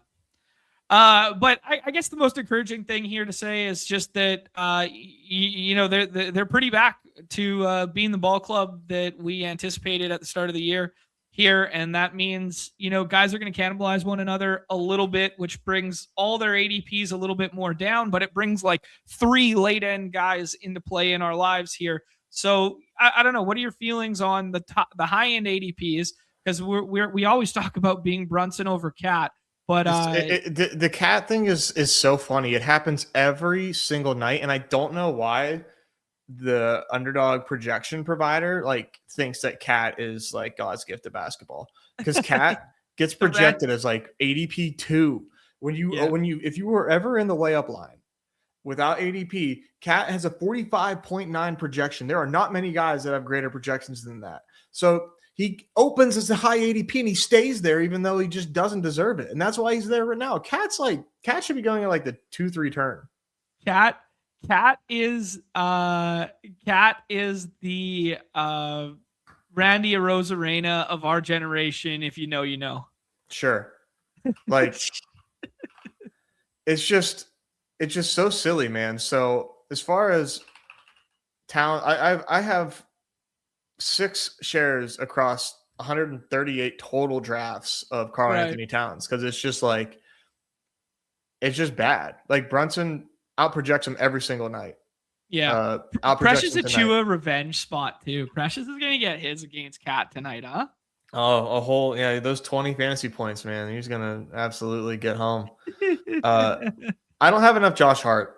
I need more Josh Hart. Like projections aren't going to tell you to get to Josh Hart, but knowing ball will get you to Josh Hart. First game back, this dude plays 31 minutes. First game back, just fuck it. You're in, dude. Like against the Kings. Did Tibbs come back with Josh Hart or what? I mean, dude, they're one of, if not the best lineup in basketball with Josh Hart in. Nice. There was not the case last year. I heard Winky say this yesterday. This is stolen valor, but I think he said you have to bring the threshold down to minimum of 75 minutes played together. The number one lineup in basketball is the Hornets lineup with Kalkbrenner out there with the big four. But they've only played not even two full games of minutes played together, but yeah. But that is the best line. That's hilarious. Yeah, in their limited sample together. Now I imagine that is skewed super heavily because they probably played that Utah game together and scored 150 points and looked like the greatest basketball team ever. But nobody in that game scored more than like 20. So I don't know. It's interesting. Yeah. That being said, man, I think Josh Hart's a great play, and I wish I was drafting more of them. I think that's something that I'm going to do for my last 50 is draft more Josh Hart. Okay, cool. Respect it. Yeah, I like Josh Hart in the last round there. Any love for OG and Bridges? No, but like you never know with this Knicks team, man. You never know. I like it, dude. I like these. Big four when bro's talking about the Hornets. I mean, you gotta be real with the people. Big four. It's kind of a big four, man. It's kind of a big four. Yeah. the naughty Bridges, the mellow Brandon Miller, and Con. Like that's a big four. I think all five Knicks are draftable this evening, dude. And I agree with you on the Kings front stuff. Yeah, it's hard to decide which Nick and which King on the back end, but like decent total in this game. And I'm honestly like pretty into just taking some shots in the last round, especially if the ownership's not going to be there. Yeah, I know, man. It's just like there's not. It's hard. Like you can only get so much of these guys. The sixth round is so deep right now. You know, like you really can only do so much. We got to cut out the second round. That's what we got to do. I have one OG share. Okay, sure. All right, last game on the slate here. Clippers and Wizards here, a 226.5. Clippers are 12-point favorites. Let's see if that has changed. 13.5, 12.5. Yeah, it hasn't really.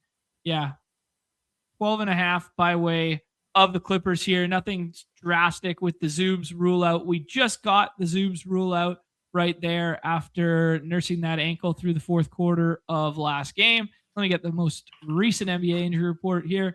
We have the Clippers. No Bogdan Bogdanovic, no Bradley Beal, no Derek Jones Jr., no Chris Paul, no Zubac, and we have a Q tag on Kawhi Leonard, which is really skewing some of the front end of the draft boards there. And then on the Wizards side, obviously they made the big trade for Trae Young. Trae Young is listed as out here. And then Cam Whitmore is out. G Leaguers listed out as well. First things first, who draws in? Do you think it becomes a Splash Mountain start night? We get just Brook Lopez 1-for-1 in there? Yeah, so what would it be? Kawhi, Harden, Splash Mountain, Dunn, and Collins? Kawhi, Harden, Splash Mountain, Dunn, and Collins. Yes, that sounds right to me. Yeah. Yeah, that's what I'd put it at. Yeah, and then I would say if Kawhi misses, it would be Kobe Sanders. Yeah. Or it'd be one of the Kobe's. Kobe Sanders or Kobe Brown. Yeah. I think. Yeah. Yeah. Is Harden your 101 tonight, Nez? Yeah, he is. I agree, man. I don't think the models will get you there, but like he's going to outproject the world if Kawhi sits, and it's like leverage off of that. Plus, he's just in a smash spot as is. Exactly. Yeah, he just looks good, man. The first round essentially is like kind of like wide open, which like talked about a couple couple days ago that it's just like a very unique situation in, NBA dailies right now where like there's no clear cut 101 necessarily. Mm-hmm. Yeah, absolutely. We're getting to Kawhi's going to play. We got Mike Zakarian coming in with Kawhi's Q is fake. I mean, he's been listed for like 4 straight games with this same right ankle Q, and he's played through all of them. Yep. So, yeah, I understand how you get there. He also had like he played last game, and then as soon as he was in, they said he would be restricted to like 28 or 30 minutes. That happened last time out. If you adjust his projection and like adjust his minutes down a little bit, he's not going to be like as highly projecting as I presume he is right now. I never look before we do the stuff, but in my own stuff, if I just take him down to like 28 to 30, and then you could factor in, you could take a minute away from him for blowout run tonight because they're 12.5-point favorites at home against one of the worst teams in basketball.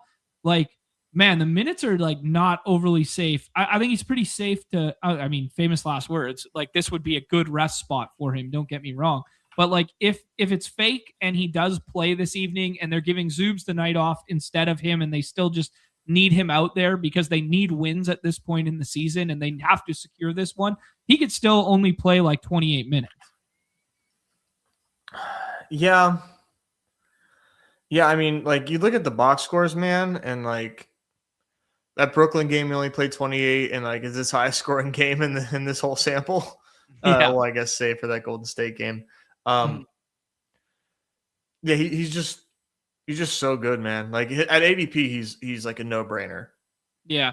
I do think they're managing him a bit though, because like these games without the Harden games where he was going like some of these were with Harden, some of them weren't, but like these 38s, these 36s, and then he rolls his ankle on a step back like 3 on a fan, and then he's been capped since it. So it's like it's definitely real. Like he definitely rolled his ankle, but it's good enough to play through. But I think there's a good chance he's capped tonight. So like I'm totally fine with his ADP. He's gonna out project his ADP right here. Like, I think, I think I'd still play Keontae George over him tonight. I have been just because people are scared of the Q tag. So like, there's no need to like, you don't get extra points by being right that he plays. So, just like take him a shade past ADP. Yeah. Oh man.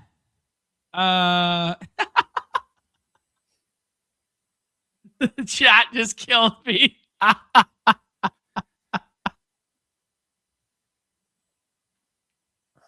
Oh, it's all rigged.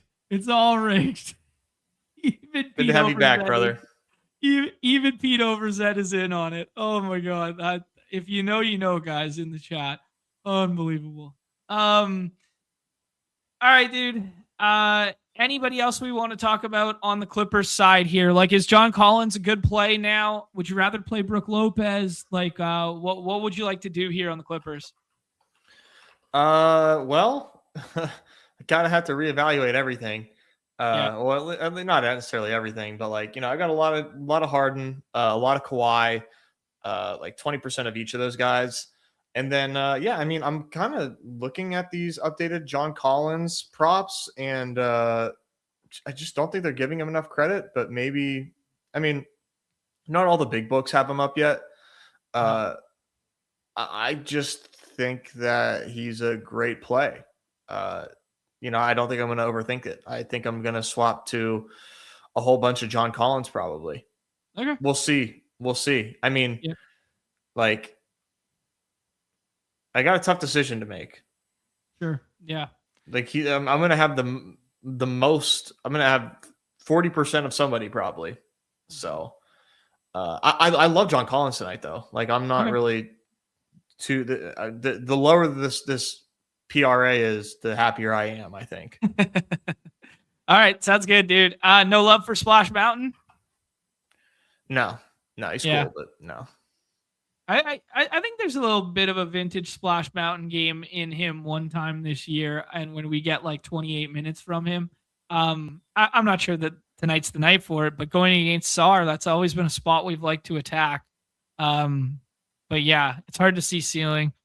Jordan Miller's minutes have come up in a big way. His role looks really nice right now, but it's not playable on our site. Just wanted to tell people that he's playing north of like 27.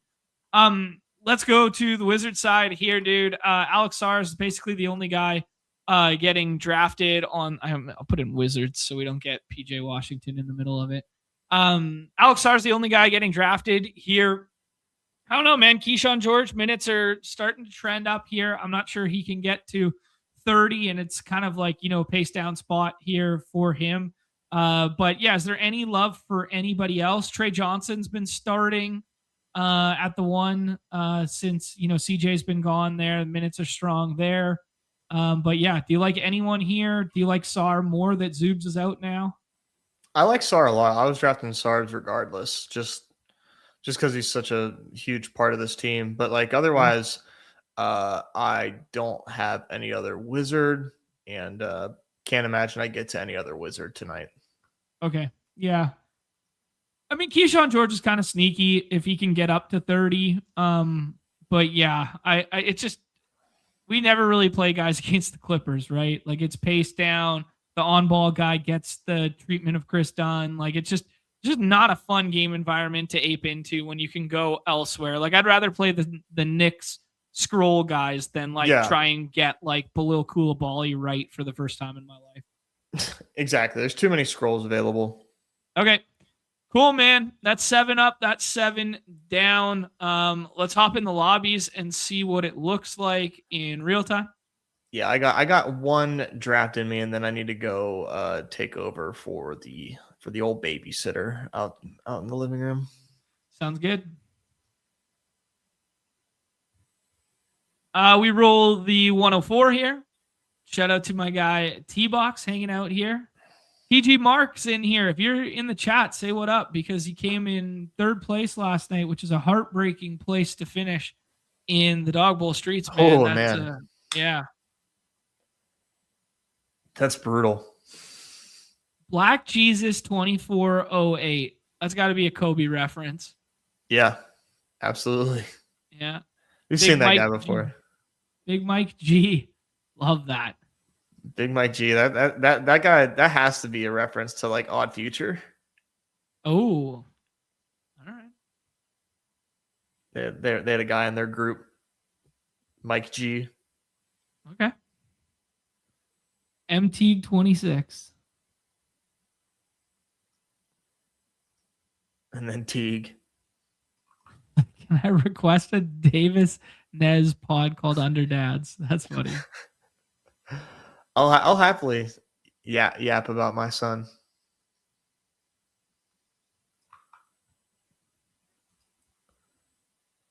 Mike G, the Navigator, is that what he was? Who he is? Do we try and push the Jamal stuff here? Like, this is a really interesting decision at 4 now. Like, Jamal's going to project like this, but if he's falling in rooms and people don't think he's going to play, should we be taking him here? Yeah. Okay. I think he's going to play. Yeah, we're probably not going to push him around the corner, right? No. I don't know who you take over him personally. Like, yeah, it's a tough spot because I don't really want to take the Knicks guys. Donovan Mitchell's fine. Scotty's fine. Like, all these guys are, mid-tier. Yeah, I'm like, man, do I just pull up Keontae and just fuck it? Like, yeah. I mean, I do think there's some merit in doing something that nobody else will do and going double. I was really hoping Scotty came back, but doing double Q tags and then just doing like Jamal plus Kawhi. But yeah, you like Keontae here? I've been taking Brunson there, but I like Keontae. We can have some fun. All right, let's take Keontae. Let's have some fun. I think it's fine. I think Brunson out project him, and Brunson's a safer play for sure. But and the more rare combo, everything made Brunson a better pick there. But Keontae's also fun. But I wanted to have fun. Uh-huh. All right. Okay, we got all these notes here.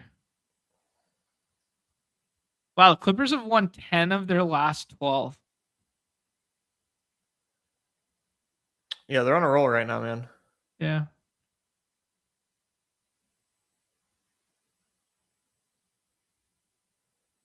They expect a 9-man rotation this evening, and they expect. Okay. Yeah, thinking about the Clippers right now. I'm just looking at the notes in the Discord from Kyle for the unabated stuff.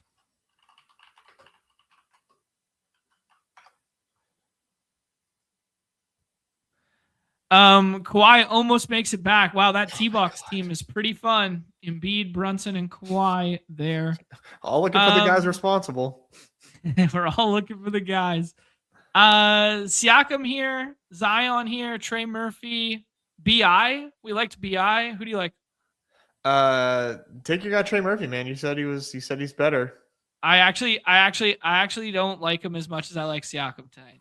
I like Siakam more than Trey, and I like BI more than Trey. Those are my takes.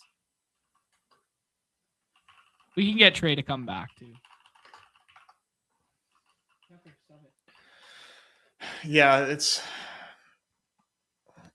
I don't know whether or not to be like overly scared of the Siakam versus Barnes stuff, but I'm trying to like not be. Ooh, little Garland pull up. Little Westbrook. So Trey comes back to us. We like Trey, but we like BI too, man. Let's do the BI because the models don't know that IQ's already out. Gotta do it. BI in the fourth right now feels good. Get a little game stack correlation with Pascal too. They basically just traded old Pascal for new Pascal with those two. That's pretty funny. It's like mid-range jumpers, a little bit of handling. Now, neither of us ever gotten a stock before. It's landed in Houston. May as well go see Nez. Yeah, I'm a long way from Houston, brother. 3-hour drive. Yeah, with no traffic and going 100 miles an hour. Yes, I have lost my fastball eggers. We found that out last night with an 11th place finish. Disgusting. Man, those dog bowl slates, man. They're tough. Yeah.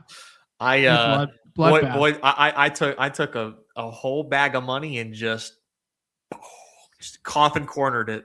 I think we're gonna have to get creative at the end here. Rosen goes. Jared Allen's going here. Zubac hasn't been taken out of projections yet, so he's popping here. Edgecombe's fine.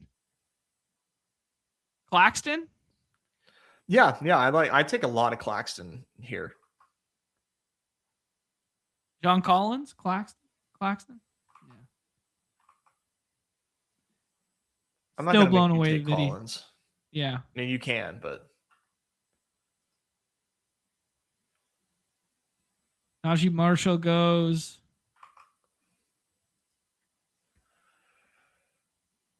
Josh Hart. There's Hart.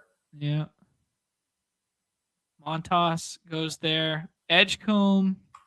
Gordon, I like better on non-Jamal teams. Colin Murray Boyles, I'd prefer without Ingram. OG seems okay. Kobe White seems okay. Paul George seems fine. I'd probably just say Kobe, but maybe you can do yeah. Let's do it. Kobe White could get his in like 30 minutes tonight. Get a little game correlation with Keontae there. Yeah. Seems good. Yeah. Not crazy. Not crazy. Yeah, it's not bad. Not bad team. I think T-Box is going to have the projection darling of that room there. Although that Jared Allen pick, he shot himself in the foot with the Jared Allen pick. OG goes there. John Collins goes there as a scroll. That John Collins in the last round seems okay now. I mean, it definitely lacks ceiling unless he gets those 8 stocks again, but yeah. Yeah. Oh well. Well, good draft, man. I need to hit the head. So See you guys in the lobbies. Best of luck. If you rip a pick 'em banger, private chat. All right. Sounds good. All right, see you guys. All right, see you guys. All right, last draft here, and then maybe we could find a little something in the lobbies. What did I say I liked earlier? Someone remind me now. We talked about so much, but I was talking about Zeke Najee. Zeke Najee as the cheeky one. We could do a cheeky, like all my cheeky plays one. That's what we could do tonight. That could be a fun little pick'em idea. I don't know if they're gonna give us stuff, but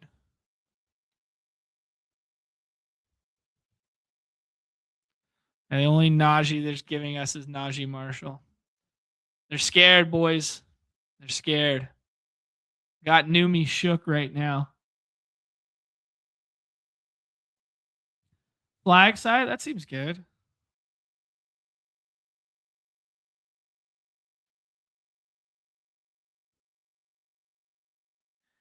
Ace Bailey got the ETR bump. Interesting. See, I don't know that the minutes will be there. I don't know. How big a bump did he get? I mean, we could look him up here. Ace Bailey. I don't know, man. He's only projected for 15.9 right now. I'll give it a refresh.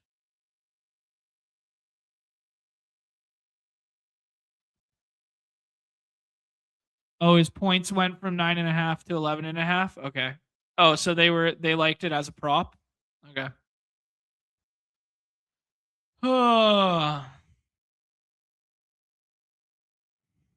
One thing that's interesting about the corner today is people don't really like to pair the Knicks together, and most of the hashtag model bros will have like the Knicks lower. So like pulling somebody else up over it to push the other guys seems fine. He goes ahead and takes Jamal there. I think Mitchell's probably the best pick here. I also think Scotty Barnes is fine, but Scotty Barnes is a bit lower. But as I just said, like, you know, he's probably not going to put both the Knicks guys together, so it's hard to get Scotty to come back.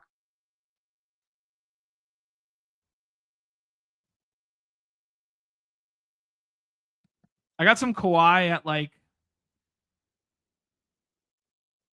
I got some Kawhi earlier this morning in like the 3rd round, but I don't think that's going to stick forever. People think it's fake, right? I like Scotty more than Brunson. It also says the best available, kind of agrees with me there. Pulling up Nurk to 7, I mean, that's fine. I think I like Scotty more than Nurk, though. Not doing it, Eggers. Not doing it. We'll check in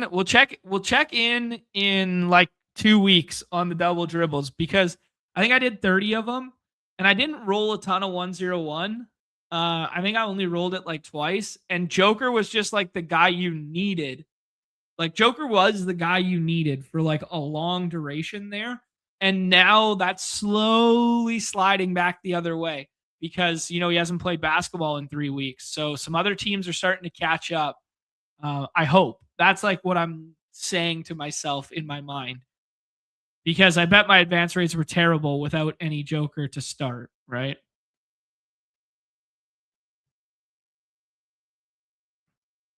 All right.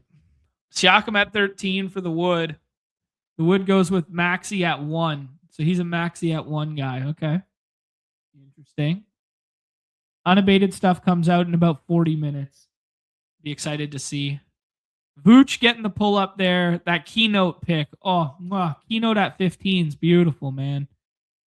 The middle of the board today is like the spot you want to be. Like 103, where you get one of those top 3 to fall to you, and then you catch all the fallers in the middle there. That's what we want. Nez likes Zion. I'm kind of indifferent about Zion. I think Peyton Watson is kind of like the non-projection play, but if Jamal doesn't play, he's going to project way better than this, and the box scores are pretty. Let's take Peyton. This does look like a tier, though. Like this Zion, Trey, BI, Sar, Westbrook. Like that does look like a tier to me. I don't think I love pairing BI with Scotty Barnes. We didn't really talk about the thumb wrap. I mean, he looked totally fine out there and played with it and like pain management kind of vibes for BI. I think he should be fine tonight. Yeah, like he's so good that like he's mega chalk advance rate even though he's missed a month. Yeah. Best double dribble team had Joker and you're afraid to look. Yeah. I think BI. I mean, I just don't love pairing BI and Scotty together. Like that's just kind of like they both score in similar ways. They kind of cannibalize. If the game goes nuke, you can definitely get it home. Like look at last night's Dog Bowl winner had 3 pieces of LA on it. But let's take Russell Westbrook here. Pull him up there. Donovan, Scotty, Peyton Watson, and Russell Westbrook thus far. Yeah, I think SAR is kind of like the end of a tier, and then you can kind of just do whatever you want. Like these guys are going to be overdrafted in the middle here. Like Jared Allen's going to be overdrafted. DJ, Derek Queen, they're going to be overdrafted. Najee's going to be overdrafted. Like, just scroll a little bit past it. I think there's some really good plays tonight. You can get creative out here. I think like Garland and DeRozan would be like the end of the tier for me. Like now take Garland here if you're the Wood. Take Garland and then that's the end of the tier. And then you get your scroll at 36. He thinks Derek Queen's still in there. That's fine.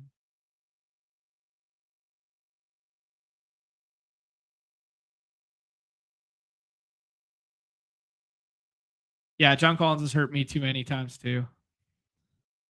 Would you say you should have a Sacramento bring back on a New York start? I think I would lean that way. I wouldn't say you have to, but I think I would lean that way. Let's take Aaron Gordon here. This is the thesis that I know Nez thinks Jamal plays tonight. I kind of lean that way too, but he did play big minutes last night on the ankle, and he missed 2 games before that. But if Jamal doesn't play this evening, that really opens up a lot for Aaron Gordon and Peyton Watson, and pairing them together is totally fine. I don't think you need to bring back on the Dallas side because the thesis is just kind of like they run all their offense through these guys, and like Dallas can still just have Flag on the other side, basically. Najee Marshall goes. I think the Najee Marshall ADP is just bad in a vacuum if PJ plays. If PJ doesn't play, I think it's fine. But if Brandon Williams comes in, PJ comes in, like obviously they're taking Max Christie out, but like I think the Najee Marshall ADP is kind of just bad. And then I think Claxton. I don't know. We kind of talked about liking Claxton. We could scroll a little bit further than that. We could do like OG or Mikal. Okay, let's scroll further. Let's scroll further because Claxton's like not that fun, and a lot of people are doing it. Let's do Mikal. Where did he go? There you go. Let's do Mikal. Let's get a little bit of scoring on the other side of the Russell Westbrook stuff. He's going to play 35 minutes tonight. Decently underrepresented game in terms of the Knicks side of things. If it doesn't just funnel through the stars at the front end, go ahead and do that. But yeah, there's tons of draftable pieces down here. Like Nick Claxton's fine here. So's Hart. So's Buzelis. Colin Murray-Boyles is starting to rise, but he will definitely rise further than that the minute IQ is ruled out. Keyshawn George is probably a bridge too far. Kobe White's fine. Trey Jones is fine. Malik Monk is probably a bridge too far, but at least it has ceiling. Gafford, probably a bridge too far, but has ceiling. Jalen Pickett is my number one swap for my Jamal stuff if Jamal can't go. Yeah. Jamal Shedd's okay if IQ can't go. You're going to get some discount ownership there. Paul George is a good pick. Yeah, there's a lot of fun scrolls here tonight, guys. All right. Let's take one last look at the pick'em lobbies here. Colin Murray-Boyles on the PRA in case Sandro doesn't go, and Who else doesn't go? I just like this number in general, to be honest. Who else do we like? We like Zeke Najee. They're not going to give us Zeke Najee. Let's think back. Let me look at the games again here for a second. Clippers probably nothing. You probably can't get CLV anymore. Josh Hart would be fine.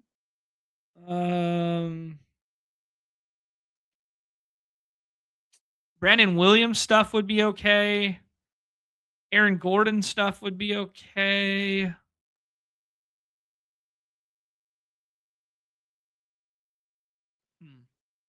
Claxton? Everyone seems to be in on Claxton. What's Claxton like double-double tonight? Wow, that's a high fantasy point number in the Pick'em lobby. Wow. Okay, let's go Claxton PRA. Or we could play the Claxton. Let's slide Claxton assists to 5.5. 7.6 potentials tonight. What do you guys think? Maybe that's one too far. 4.5. Slide those ones up.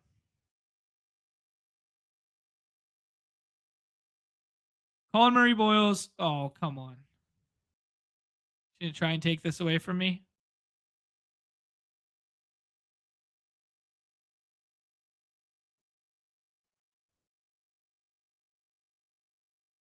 Colin Murray Boyles, PRA. Claxton on the assist slide. Who else could play minutes tonight that we like?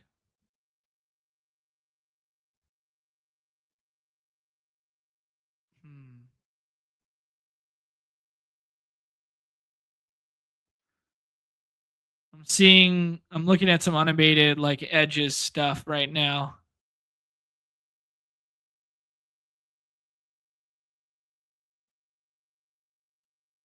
We could do the Jamal Shed stuff too. Man, I also like. No.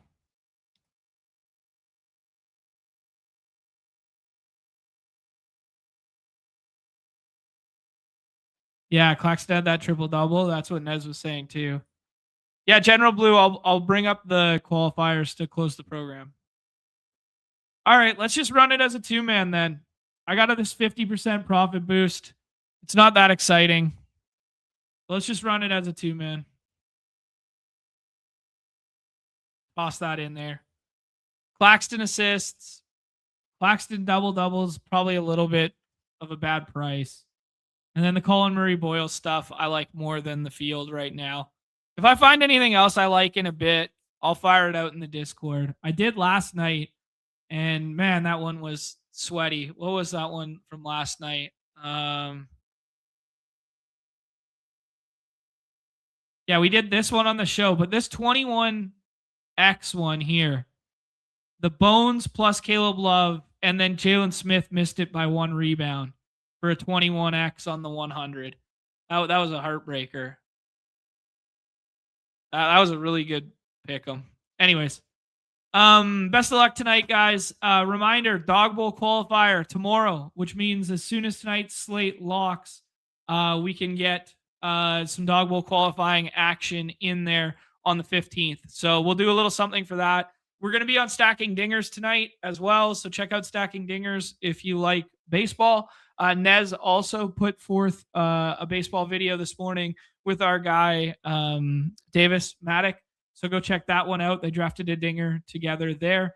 But there is your upcoming schedule for Dog Bowl qualifiers there. So try and win your way to LA. All right, guys, best of luck in the hoops streets this evening. I will be drafting probably another 50 or so this evening. Really like the scroll potential on the slate. Outside of that, we will see you stacking dingers this evening, and then we will see you for some form of basketball tomorrow and for Off and On the Clock at 3 p.m. Eastern tomorrow Off and on the clock will be forward facing. The dog bowl one, I'm torn right now because we haven't done a members only show yet this week, so it'll probably be members only tomorrow. Yeah. All right. Everybody's favorite time of the show. The end. Peace. Hit the like, subscribe, notification, please, and thank you.